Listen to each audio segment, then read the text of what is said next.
Considérons une fonction f définie sur un intervalle grand I de la forme -a, ouvert ou fermé, ou bien sur R entier. On dit que f est pair si, pour tout x dans I, f de moins x est égal à f de x. Et on dit que f est impair si, pour tout x dans I, f de moins x est égal à moins f de x. Ces propriétés se traduisent graphiquement de la façon suivante. Le graphe d'une fonction paire est symétrique par rapport à l'axe des y, alors que le graphe d'une fonction impaire est symétrique par rapport à l'origine du repère.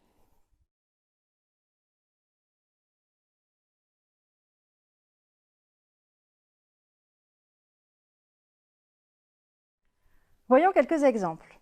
La fonction qui a x réel associé x puissance 2n est paire, alors que la fonction définie par x puissance 2n plus 1 est impaire.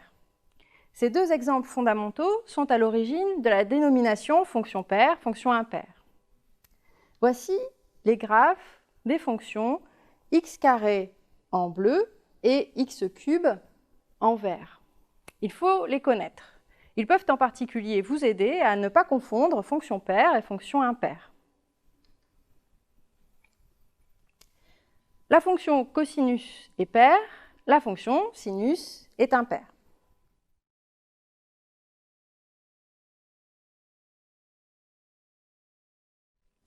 Donnons enfin la dernière définition de cette leçon.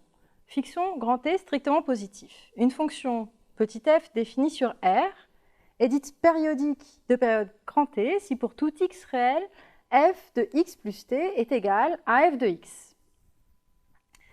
Pour n'importe quel x, les valeurs en x et x plus t sont les mêmes. Graphiquement, cette propriété se traduit par le fait que le graphe de f est invariant par la translation de vecteurs ti, où i est le vecteur unité horizontal.